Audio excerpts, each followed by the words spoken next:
Vamos a hablar un poquito sobre el concepto de historia de usuario.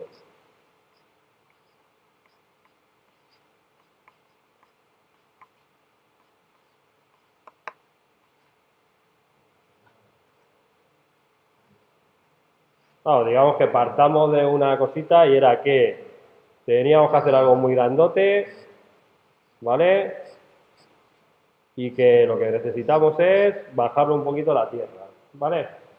Entonces, también partimos de que existe algo que se llama Product Backlog, que realmente aquí tiene necesidades de negocio, el qué, lo que quiero que se haga, y que normalmente esto de manera general le llamo item, y un tipo, y item es como un ente abstracto, cualquier cosa que aporte valor a negocio y tal.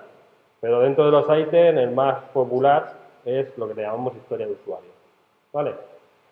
Entonces, una historia de usuario, vamos a comentar, ¿vale? Primero, una historia de usuario normalmente es algo funcional.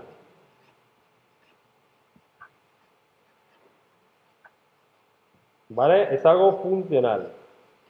Entonces, eso me lleva a una de las cosas importantes de esto, y es que como aporta valor al usuario y es funcional, normalmente si yo para hacer esa funcionalidad, poneos el ejemplo de yo como usuario quiero que cuando le des un botón dispare la nave, saque un misil, me baje un informe, reserve una habitación. Hay un montón de cosas técnicas, obviamente, que hay que hacer. Vamos a poner la interfaz gráfica de usuario, la lógica de la aplicación, no sé cuántas cosas, y el backend o la base de datos o similar. Pues la historia de usuario es todo, es end-to-end. ¿Vale? Porque esto solo no es una historia de usuario. ¿Vale? De hecho, eso podríamos decir es una tarea o muchas. ¿Vale?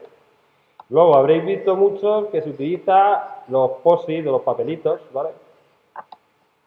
¿Vale? Entonces decimos que la historia de usuario normalmente cumple una regla que se llama la de las 3 Cs. Y dice que la historia de usuario es la tarjeta, o sea, esto, pero además es colaboración,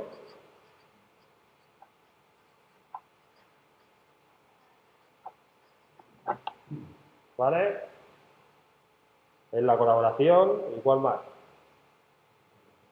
Y una confirmación.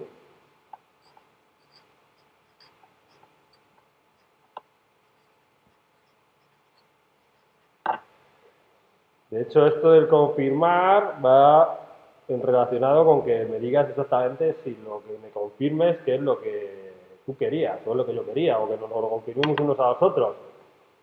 Y es por eso que esto, ¿no? Digamos que originariamente, vamos a aquí una línea temporal, hace muchos años utilizábamos algo que se llamaba requisito, requerimiento. Esto tenía una connotación muy de no cambio y muy documental. Pasó el tiempo y empezamos a utilizar una cosa que se llama historia de usuario, que ya tenéis aquí, ¿vale? Que ya os la he presentado, pero por intentar aumentar y enfatizar la parte de la confirmación a la historia de usuario, se le añadió algo que alguna vez la gente le es más fácil reconocerlo si digo que es una prueba de aceptación, pero que podríamos decir o generalizar que es un ejemplo de cómo yo creo que esto debería funcionar.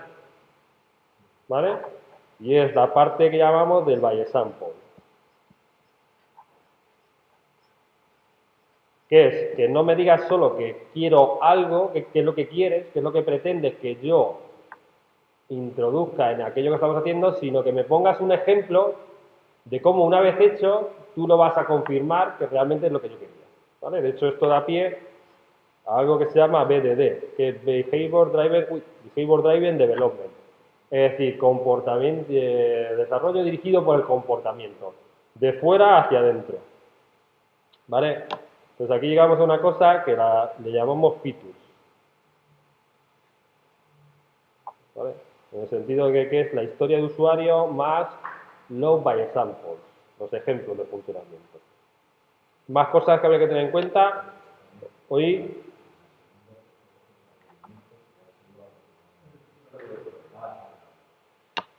y ahora hablamos mucho, aunque no es nada reciente, lleva su tiempo, de HDD, Hypothesis Driven Development, que incluso habla de cuál debería ser el formato de la historia de usuario y que ese formato debería recoger aún más la realidad de que yo todo lo que voy a introducir a lo largo del ciclo de vida de construcción realmente es una hipótesis. Ni siquiera tengo claro que una vez en el producto realmente tenga un retorno, valga, sirva.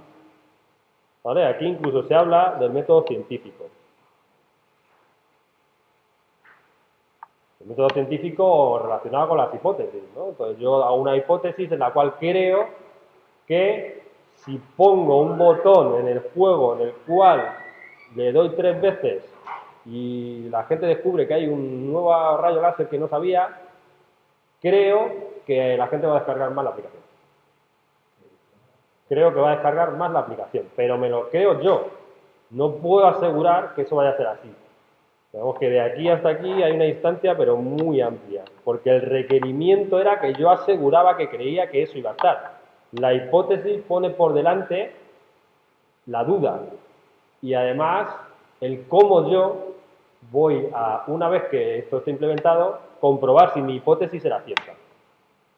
¿Vale? Es como si tuvieseis, imaginad, un portal, que es un ejemplo muy típico donde esto se utiliza. Portales de búsqueda de habitaciones, reserva de hotel, de ese tipo de cosas. Y yo voy introduciendo nuevas, antiguas historias de usuario, hipótesis, en las cuales yo tengo un objetivo que puede ser, por ejemplo, que la gente llegue antes a la reserva de una habitación. Entonces, ¿cómo voy a validar esa hipótesis? Pues viendo, por ejemplo, si tarda menos tiempo, si llega antes, si mi ratio de conversión es mayor. Vale, esto ya es responsabilidad de producción y es un tema bastante amplio. Pero la idea de esto es asumir que todo es una hipótesis. ¿Vale? Es el cambio al máximo.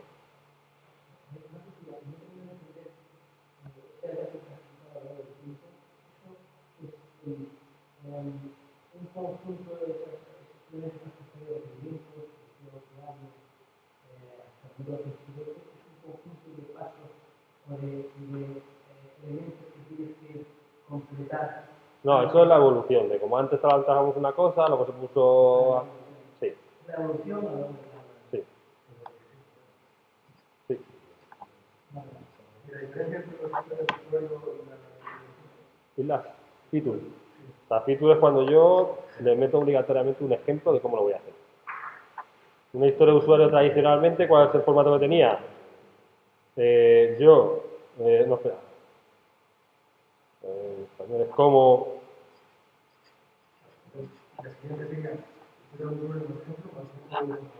Sí, bueno, obligatoriamente no tienes que poner...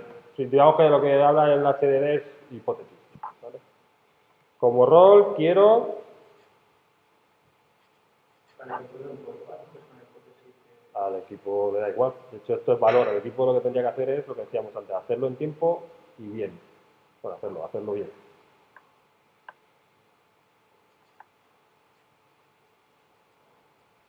Este era el formato típico tradicional que tenía una historia de usuario. Era como rol, aquí metíamos el rol que iba a usar. Jugador, el tío ese que disparaba el rayo láser en la estrella de la muerte, el del casco ese que no me acuerdo cómo se llama. ¿Vale? El usuario, que es el rol más clásico. Quiero la funcionalidad, darle al botón, destruir planetas. ¿Vale? Que abrir una puerta de la estrella de la muerte. Y aquí poníamos el objetivo, que esto era muy importante porque era un objetivo de negocio. Y se hacía para que el equipo, o se hace, para que el equipo sepa las razones de negocio por las cuales se está haciendo esto. ¿Vale? Estos son las historias de usuario. El formato, pues este es el típico, pero bueno, tampoco es que sea obligatorio. Para el by example, ¿cómo escribir estos ejemplos? Lenguaje, hay uno que es el más usado que se llama Gherkin.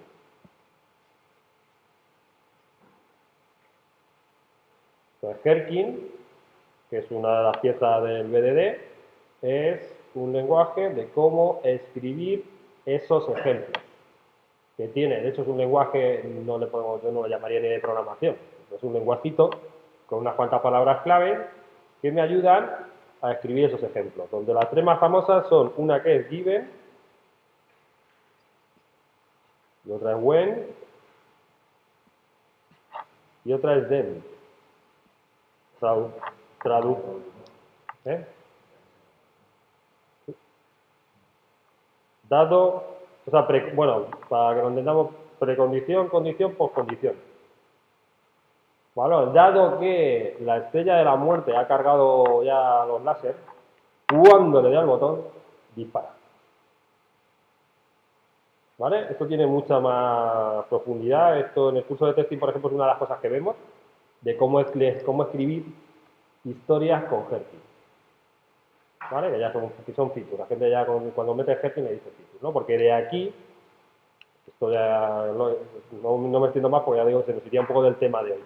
Pero de aquí lo que se hace es que esto se mete en unos ficheros .features, texto plano, y en herramientas transformadores, una muy popular y conocida se llama Cucumber, cogen esos ficherillos y lo transforman en un lenguaje de programación. ¿Vale? Entonces, si vamos al caso más típico, que se lo transformara en el mismo lenguaje de programación en el que estoy haciendo la lógica, pongamos el caso de que lo hace en Java, esto sería un JUnit. Y entonces, a partir de ahí haría un desarrollo que supere el JUnit, con lo cual estaría haciendo un desarrollo dirigido, un TDD, pero realmente un TDD que viene desde negocio, porque me viene de aquí.